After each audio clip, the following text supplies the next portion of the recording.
Hello dear students of the first secondary grade, and welcome to a new episode of our program. On this episode we're going to study some biology, and we're going to continue the lesson we started on our previous episode. It's chapter 2 of unit 3. We're going to talk about the interaction of genes and study how to determine the blood groups in a human being with our teacher of biology, Ms. Violette Khairi. Hello, Ms. Violette, and Hello. Welcome to the program. Thank you. So let's first start by where we stopped last time. Okay.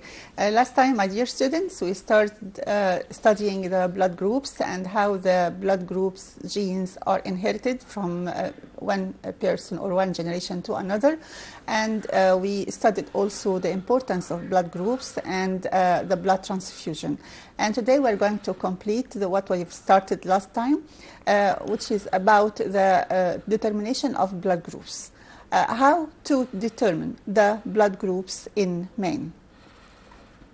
Actually, my dear students, as you studied, that the blood groups is determined because of the presence of certain gene that causes the appearance of antigens on the red blood cells, and these antigens of many types, as we said last time. The blood group A produces antigens A, the blood group B produces antigens B, and the blood group AB produces antigens A and B, and the blood group O has no antigens at all on the red blood cells. So the blood groups A, for example, produce in the serum or in the plasma antibodies against the different antigen. So the blood group A produces antibodies against the blood group B. The blood group B produces antibodies against A. Okay, so this is very important to determine the blood groups. In this procedure, we started by having 2 drops of blood from the person and put them on a glass slide and add a drop of the antibodies produced or extracted from the serum of the blood group. So the first the first drop from anti-A, and the second drop from blood group A, which contains anti-B. Actually, if there is a different blood group, so the antigen A or the antigen A present in the red blood cell meets the antibodies A, there must be a reaction between them, and the antibodies cause the agglutination of the red blood cells and destruction of them.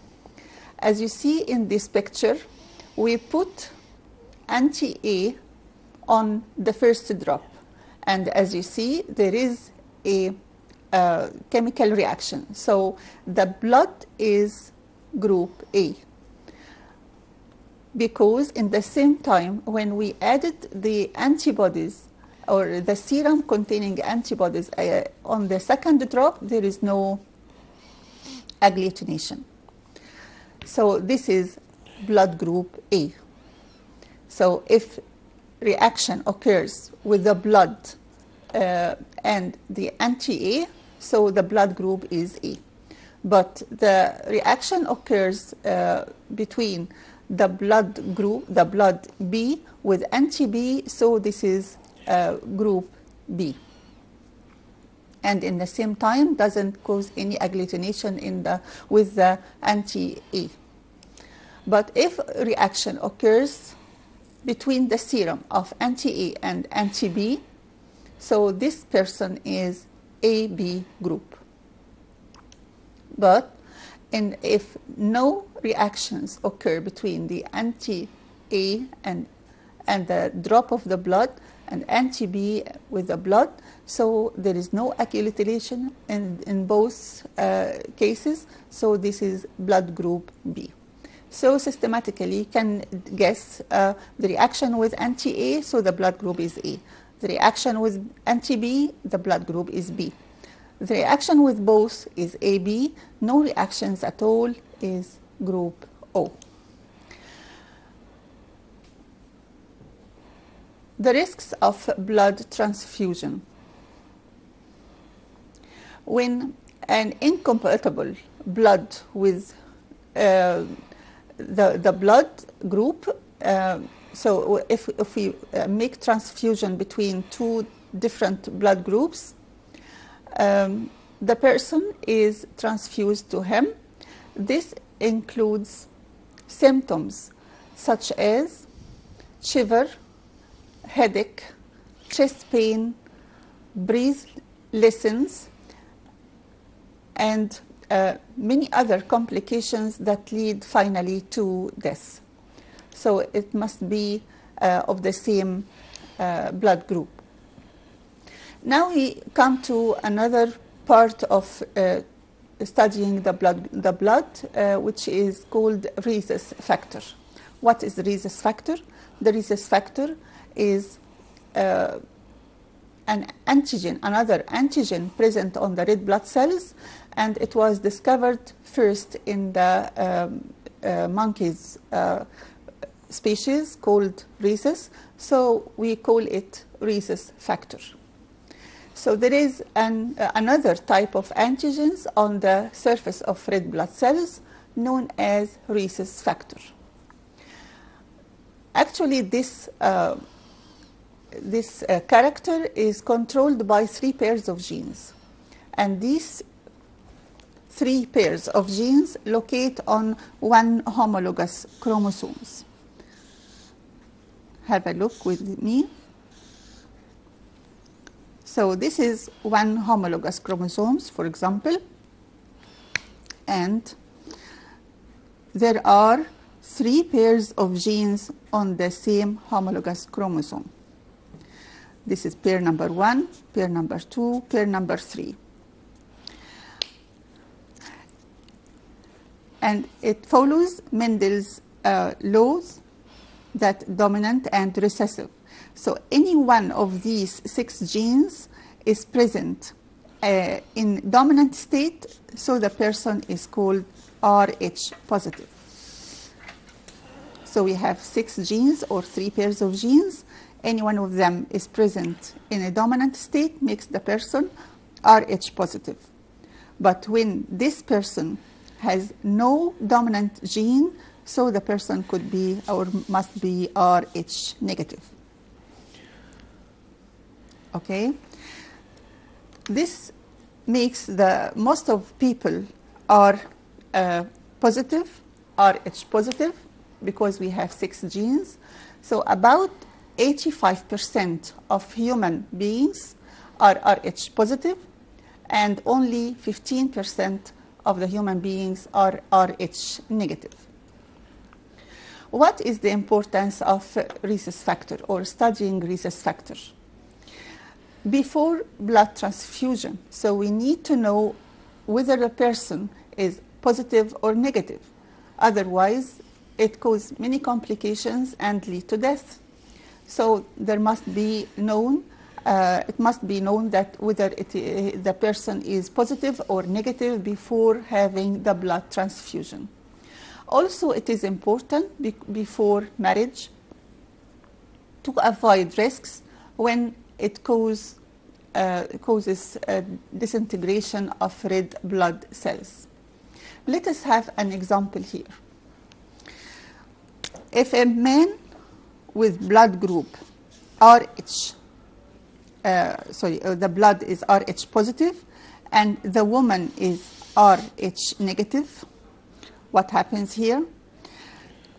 The man gives his child the Rh positive gene, and because it is dominant, so even the presence of Rh negative coming from the mother, the Rh negative gene coming from the mother, he is Rh positive. So what happens here?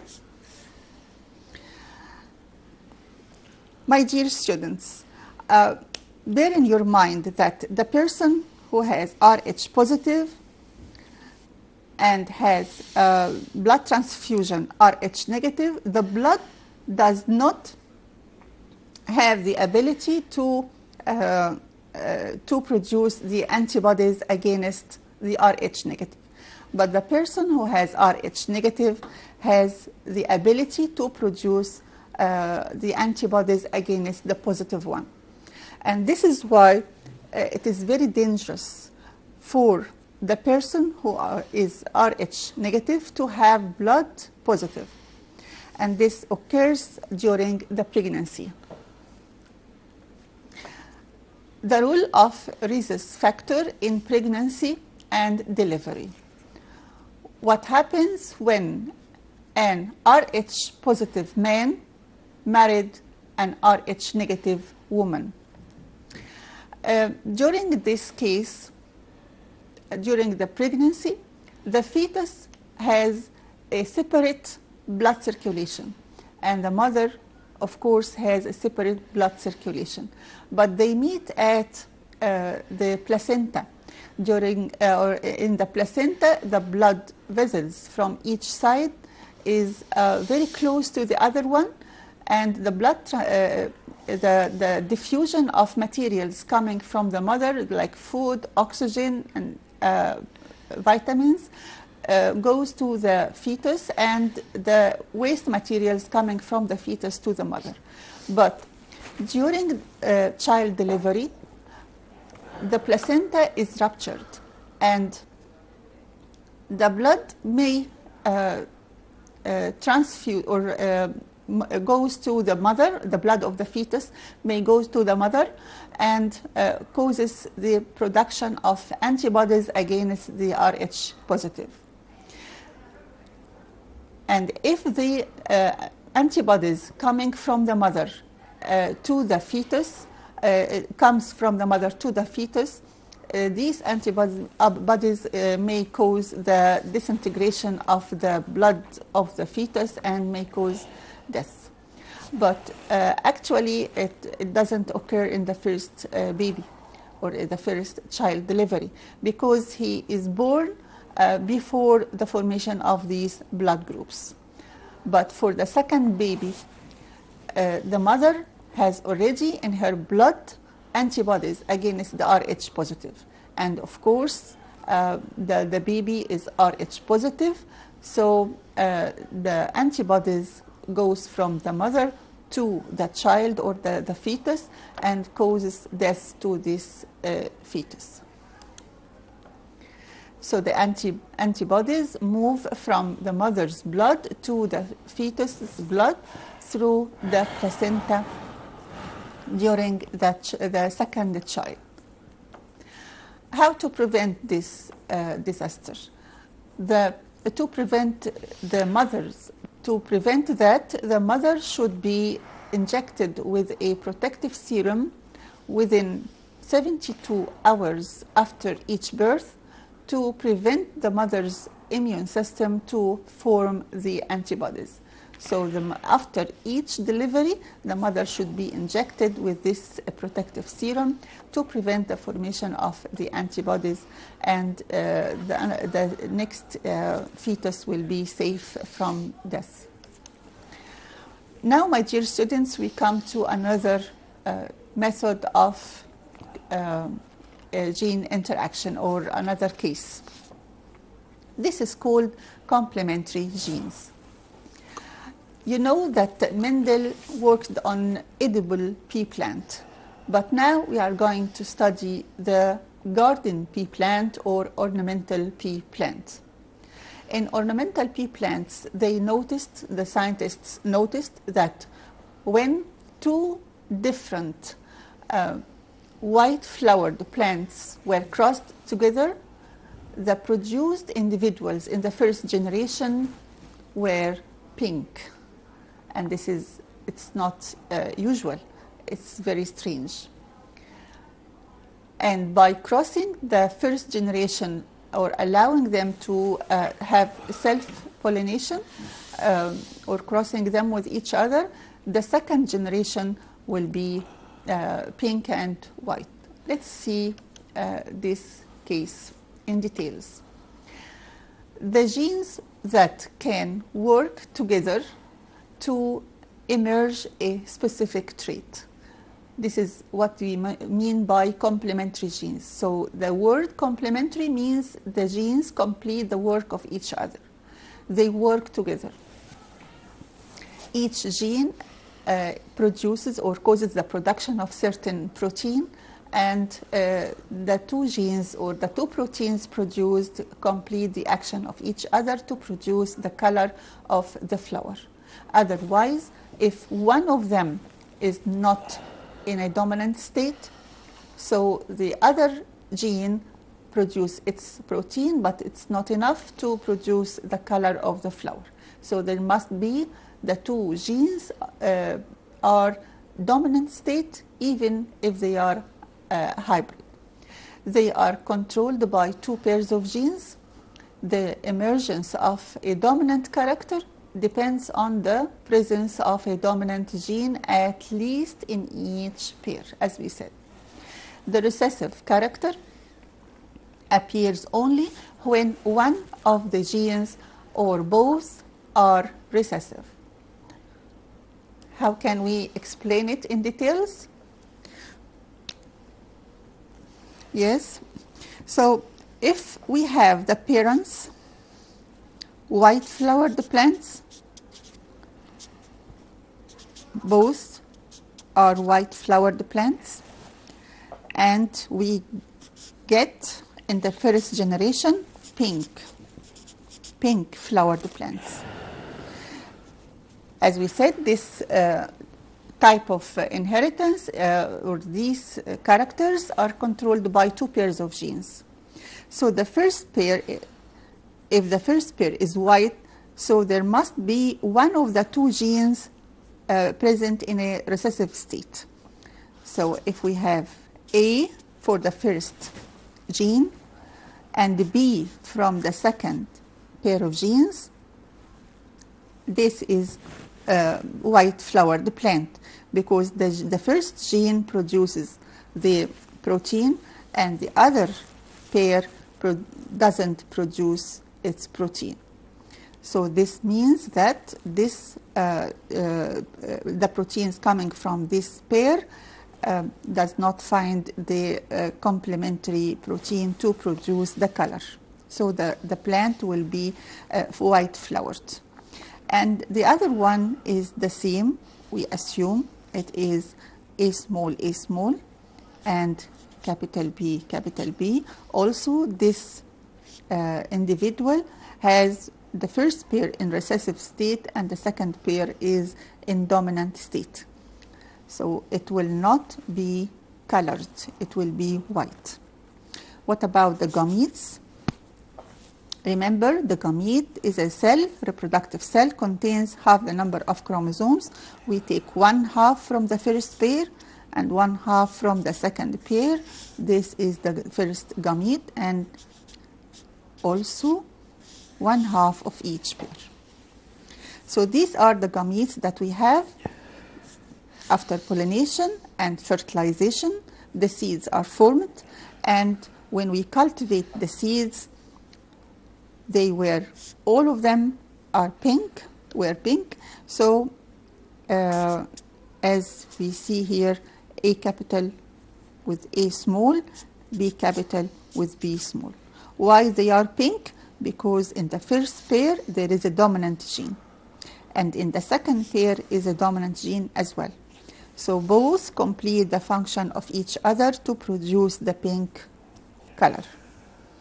But what happens when we allow the individuals to have the self-pollination or even cross-pollination, because all of them have the same genotype?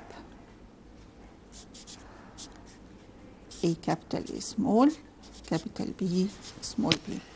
These are the parents of the second generation. And the gametes, okay, as we said, we have two pairs of genes. We will have half of them half of each one. The half of the first pair and half of the second pair. But which one? Yes, it goes with the law of probability. So it could be the gene with the chromosome with a capital or dominant gene A with the chromosome with the dominant gene B. So A comes with B, A capital with B capital, or A capital with B small, or A small B capital, or A small B small. As I say, or, not and, because we put the types of gametes, the probability of the gametes, not the number of gametes. And these are the gametes of the first individual. What about the second individual? Yes, it's the same. We put them in a table as you used to do, like this. And let us follow in the screen. And these are the parents, two white flowered plants, and the gametes to produce the pink flowered plants. These are the individuals of the second generation, and these are the gametes of first individuals, gametes of second individual, and by crossing the gametes with each other, we will find that some individuals were pink and others were white. By counting the number of the individuals with pink flowers, they are 9. But what about white flowers? Yes, 7.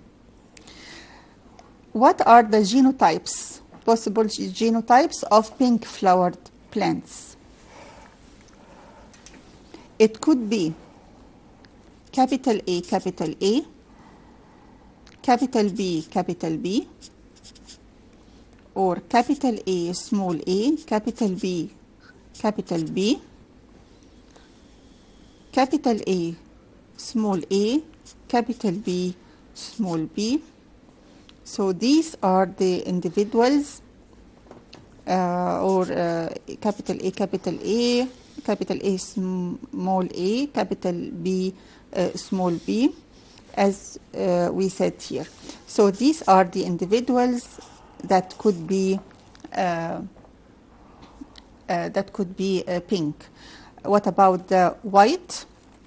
There must be one of the two parents in recessive state. It could be like this.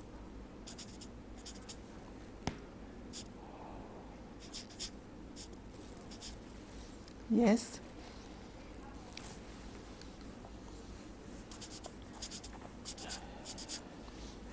So one of them is recessive or both are recessive.